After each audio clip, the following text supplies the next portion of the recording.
Benvenuti e benvenute ad una nuova puntata di Museum Education. Addirittura la quinta, cioè siamo arrivati alla quinta puntata così, cioè vuol dire che sono passate 5 settimane. Mio Dio, quando arriveremo tipo alla 200esima puntata, cioè la mia testa esploderà. Ok, oggi sarà la prima puntata con un ospite internazionale. Ci sarà infatti come ospite Laure Goeman direttamente dal Wiels Contemporary Art Center di Bruxelles, dove appunto Laure gestisce il Dipartimento educativo, o come lo chiamano lì il Dipartimento partecipativo, che è una cosa molto molto bella. E la puntata di oggi sarà composta in questa maniera. Ci sono io che vi spiego un po' come insomma andrà l'intervista in questa prima parte, però poi lascerò tutto quanto uno spazio all'intervista, anche perché è un po' più lunga, soprattutto è un po' più faticosa per chi magari può avere difficoltà con la lingua inglese. Dunque, nella prima parte del dialogo più che intervista con Laure ci dedichiamo all'analisi un po' di quella che è l'educazione museale, quindi ho chiesto proprio che cos'è per lei l'educazione museale e quindi andiamo un po' ad analizzare quelli che sono degli aspetti molto anche relazionali e anche dei percorsi che poi portano a costituire un'idea di educazione museale all'interno di una professionista come Laure. Poi in realtà ci imbarchiamo in questa avventura sull'accessibilità, perché faccio appunto questa nota sul fatto che l'accessibilità spesso venga relegata troppo poco al Dipartimento educativo e al tempo stesso il Dipartimento educativo, quando magari mette in risalto alcune problematiche legate all'accessibilità, troppo spesso non viene ascoltato, e quindi da qui in poi si avvia questo dialogo sull'accessibilità all'interno del museo e di come effettivamente poi tutti quanti i dipartimenti hanno la necessità di prendersi la responsabilità di occuparsi di questa tematica molto complessa in realtà. Poi ci spostiamo su quelle che sono le tematiche delle relazioni, poiché appunto faccio questa nota su quanto effettivamente le relazioni con le persone, con lo spazio, con l'arte all'interno di un'istituzione museale siano fondamentali e talvolta sono anche proprio lo scopo primario, cioè quello di riuscire a creare delle connessioni, delle relazioni tra queste. E scopriremo anche una cosa molto, molto interessante della vita di Laure, che ha proprio a che fare con le pratiche di relazione che nascono all'interno di contesti museali, laboratoriali, attività e così via. E nell'ultimissima fase chiedo dei consigli di lettura o dei consigli anche in generale su chi insomma, non su chi, scusate, per chi insomma sta intraprendendo questo percorso o chi magari ecco già lo ha percorso, già lo ha realizzato e comunque vuole approfondire per scoprire nuovi aspetti di questo lavoro, come infatti Laure ci farà notare. Bene, io ho parlato fin troppo, direi di passare subito al dialogo con Laure. Bene, e buon ascolto allora.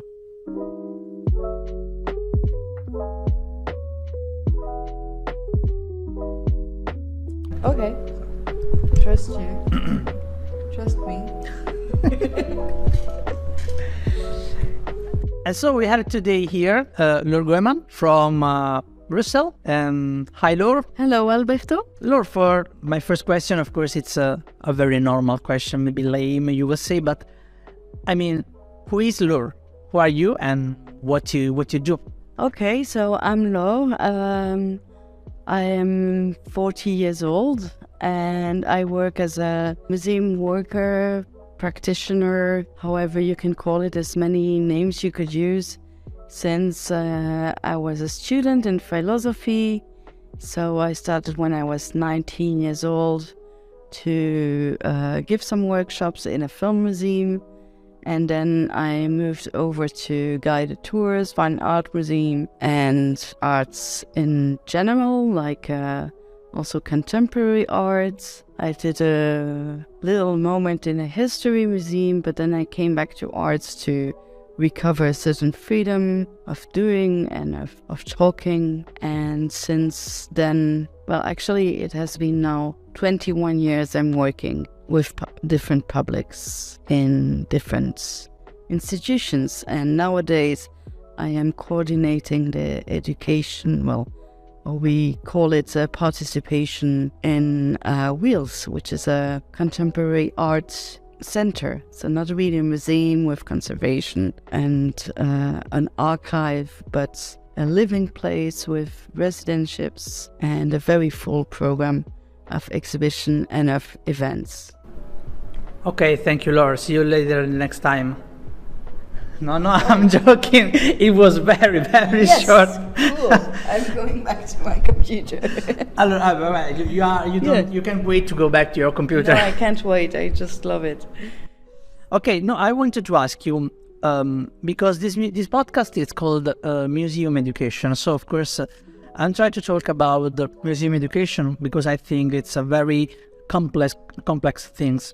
But the complex that I mean is like Edgar Morin would say, so it's something that we cannot really explain too much. So it's something that is not very simple, but it's not understandable too much and too tight. So the answer is that. What is for you museum education?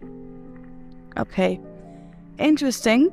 First of all, because the reference to Edgar Morin's complexity, because indeed I think education is very complex, because it's more about lifelong learning and curiosity and stimulating creativity in order to make links and approaches that are not understand or that cannot be taken, for instance, by an algorithm or a computer, because it's new, because it's innovative. So that in that sense it's kind of complex because you cannot foresee what is given. But on the other hand, it's a lot of decomplexifying, to take back to the base why an artist is doing a certain artwork or what it's talking about, which is mostly understandable by every person, whether it has like a social, economical, sensorial, mental, physical barrier to access an artwork. There is always common understanding that is very simple, and that even scholars, mostly scholars,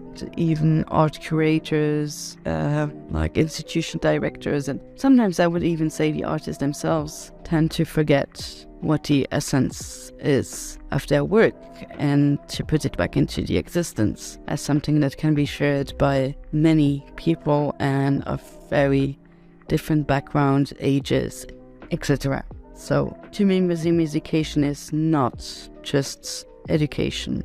It is, and it's not drawn towards a specific audience or schools or children.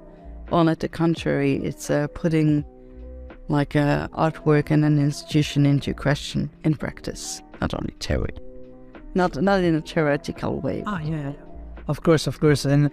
You know what, I usually say that museum education, it's so much related to accessibility and inclusivity, not only in what we actually do inside maybe a workshop or maybe an activity or stuff like this, but also inside, even the label inside the museum, even when people enter inside the museum in the entrance hall, everything is going to add the direction of accessibility. And I think that sometimes museum education doesn't get credit even in this kind of space. The accessibility space. For example, even when we write something about the museum education, we tend, or at least people tend to separate the museum education from accessibility.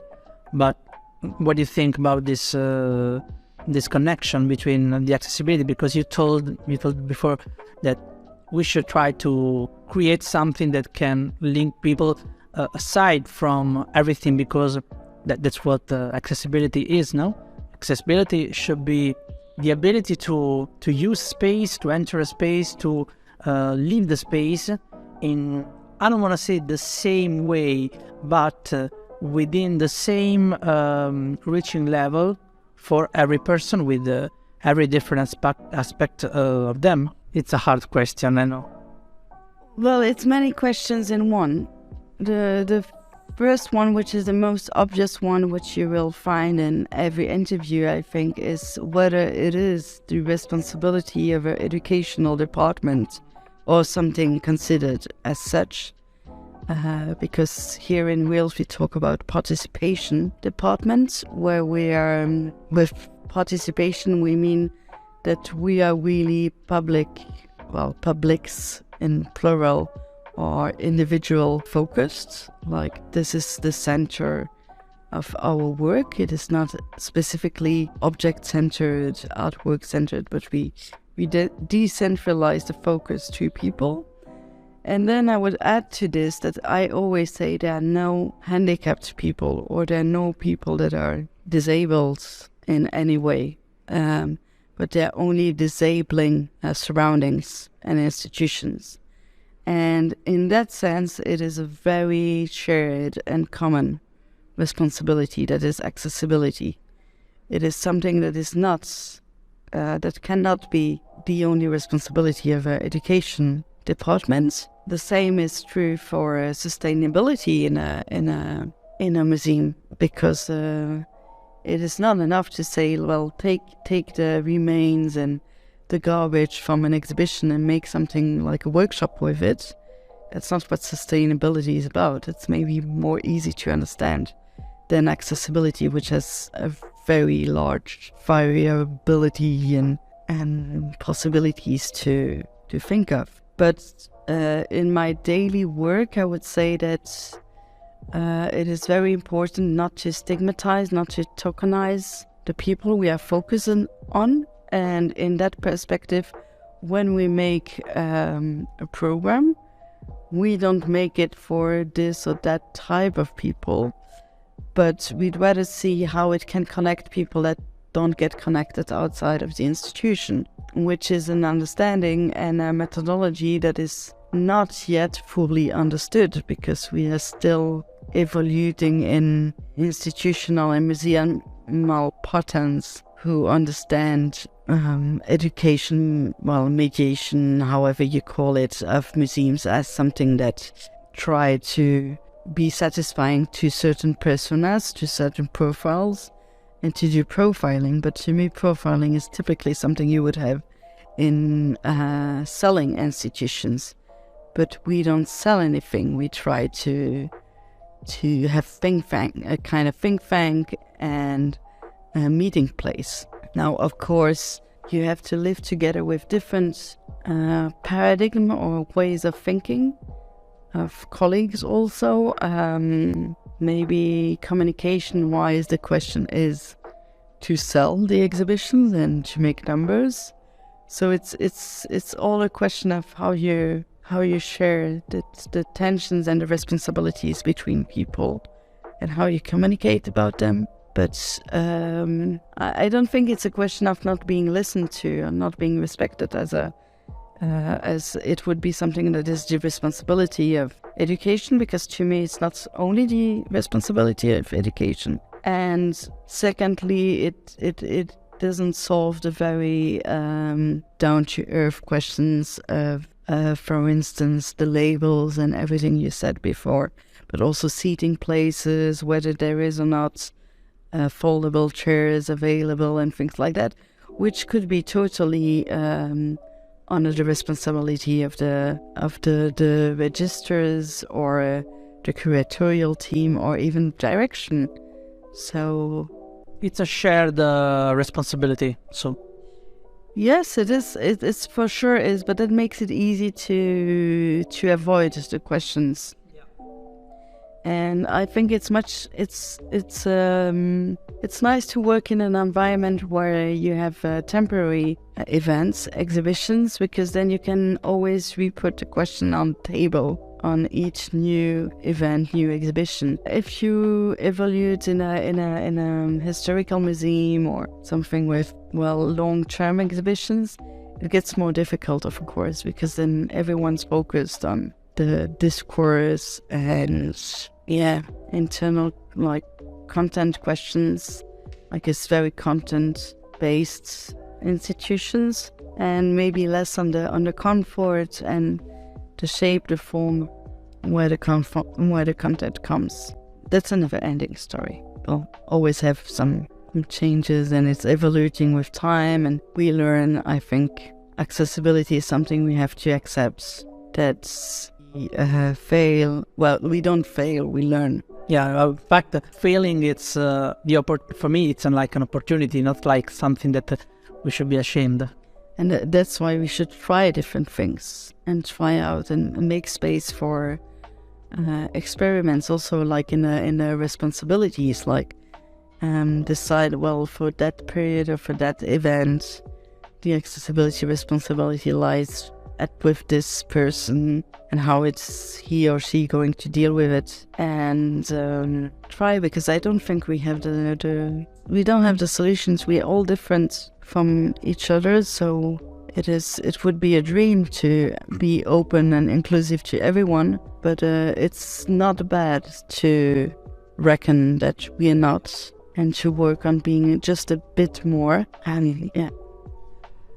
We were talking before about relation between people, maybe between also spaces inside the museum. And I always think when I'm creating something for an activity, a workshop, something for a museum within people, I always think that my main target is to create relation between people, and that from people also between space, between art.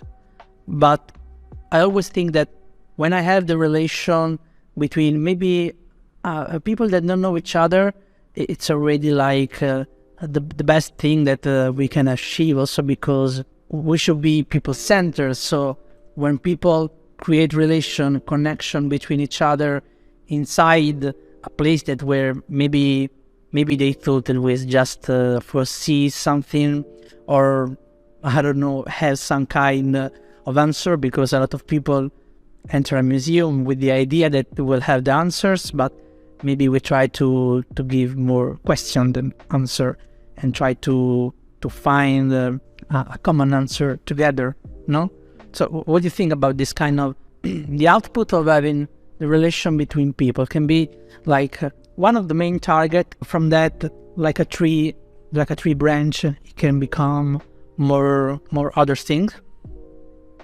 Well, I think the question you're asking is about impact on people also. And not long ago we had in this space wherein we had a training about how to welcome refugee people, like people that are in a migration situation, not especially migrants, but people that are literally migrating at the moment, including expatriates, because we forget that they are kind of migrants as well, and who are very different type of people, and how to bring them together, because they have this common thing that we need to do multilingual programs. We have to have a very open communication, pay attention for word use, have different sensibilities, there's religion or sociability, etc. That we might be in front of people that have very high scholarships, but who don't know the codes used in our Western European centers, European country, etc., etc. And I was very happy because it was a training with also like administrative people who read the dossiers, who attribute money to, well, when there is an open call for projects. They were kind of saying, well, we always miss the evaluation in every dossier we receive. We try to read and to see how people are going to evaluate what they've been doing and be self-critic, because we always say we want to make critical people, have new looks around the world, be creative about how to deal with problematics, blah, blah, blah. But we ourselves as like museum or art center workers, we struggle with that question of evaluation. And what was said is exactly what you propose it. What is, how can you basically calculate the importance of interpersonal exchange. There's no such a grid as a level of friendship, or did they meet, did they fall in love, and did they have children after, did they live ever happy again later, and blah blah blah. There's not a point system on that, but though deep inside, this is what we're looking after, and that's for 100% sure. That's the projects I'm proud of. Projects I can still see people being friends together, exchanging things, and that they met on the. Well, to be very personal with you, I met my partner on a collective artwork creation event. It's amazing. And it was a week-long event, and they are 3 couples that still exist and that have children. So let me tell you that was a very successful event. But of course the evaluation had to be entered more than 9 months. So you're high level, but of course for the highest level, you should wait for son, no? Yes, exactly. You should wait at least 1 year, at least 9 months, to have a good evaluation. No, but to have some, to step back and to look at it in overall. But no, more seriously, I think that's a very meaningful question. But on the other hand, I understand it's understood by many people. Like, I feared before that it wouldn't be accepted in our evaluation process, that we try to gather information on how people felt with each other during the process, the program.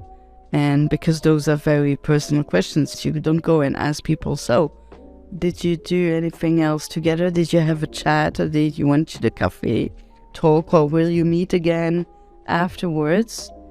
But hearing from those administrators during that training, I think they would even find this better than no evaluation at all, or the non-critical evaluation saying, oh, the event was a success, we did have that many people coming, it was a high-level discussion with very deep thoughts, and we discussed why and how, and it was highly philosophic. And they are humans, just as us. And it's exactly when I told you, maybe the reference to complexity is not a good choice, because when people have common understandings that are very human, that are based on emotions, friendship, relations, etc., then you are probably more open to understand artworks, to evaluate, etc.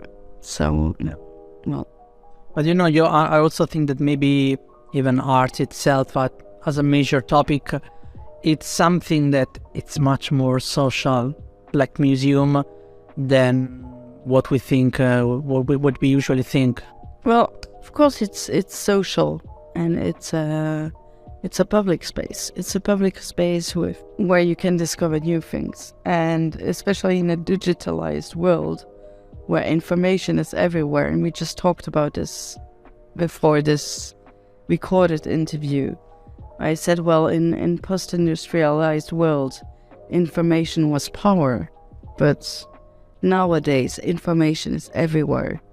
It's digital. You can find an argument and it's contrary with as many documents and sources that both of them are reliable in academic ways. But in that sense, what remains as a powerful tool is empathy, is the fact of meeting people, is the fact of creating space for new encounters that are not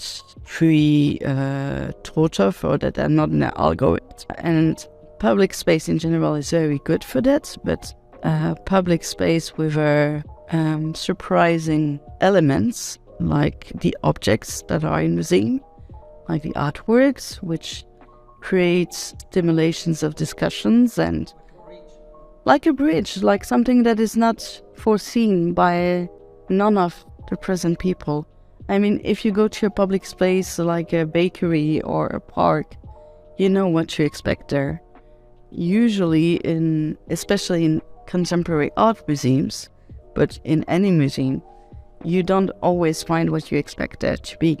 And that's like a common situation for all people being present, and can be a good sort of discussion. And then you start discussing about, well, and what did you expect? So what is your algorithm? What is your expectation?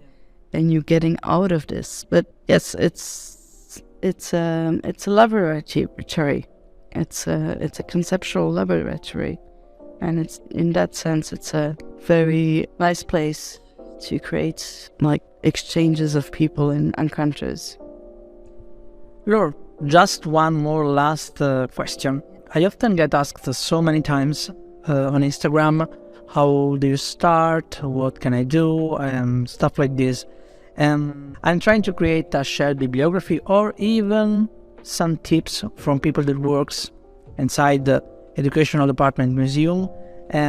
If you have some tips, or if you have some books that maybe you can tell us, even if you want to write me later and I can leave the title of the books inside the information of the episode. But if you have anything maybe you can add that can help young people to, I mean, I don't want to say enter this world, but at least trying to start to understand more of this world, what would it be? Yes, I'm just checking in my messages, because not later than yesterday I had this discussion, so I will have the correct title. And it's having this discussion, I noticed that it's a kind of zeitgeist, that everyone writes books around the same subjects. And the book I was struck by lately was by Byung-Chul HAN, South Korean writer, and it's called in French La fin des choses. You will send me this later, so I can put it in the notes of the episode. Yeah, I will send it to you later. Wait, because that's a mistake. That's La fin des choses is from another writer, and Ukwi wrote something similar, which is on the existence of digital objects with a question mark. And basically both books talk about the fact that we think that digital is virtual and non-existent, though it has a very sensorial existence and it's very real. So now I'm starting to talk like the Matrix, and people will think we've been taking the red pill together. But yes, this is the kind of research I would really advise. Because also I really think we are in a change of paradigm from postmodernism, post-industrial, to something that is more virtual, digital. Not that it has to be the only thing left over, but that it will totally change our way to, even in the medical world or in the transport world or far from museums, but it will affect the museum. Well, of course, artists have always been at the avant-garde, and it always has been the way to think around changes that is the most effective, because it's the most creative. And the less we artists don't need to have the stability of an ancient world. They can just tumble in the rabbit hole or take the red pill or whatever. So yes, this is kind of getting a strange discussion. No, there's lots of things you can experience. But we can do also better. So maybe next time it will be so much weird that people do not understand anything. So great. So today was a really plain. We could dialogue with much easier way. So okay, we understood. Laure, thank you so much for letting me having you here today. I mean, you having let me here in this place, and me having let me having you. I don't know English anymore in the podcast. And thank you for being together. Always link connection. It's one of the main subjects. So thank you. Thank you to you, Alberto. Bye. Bye Laure, and see you very soon.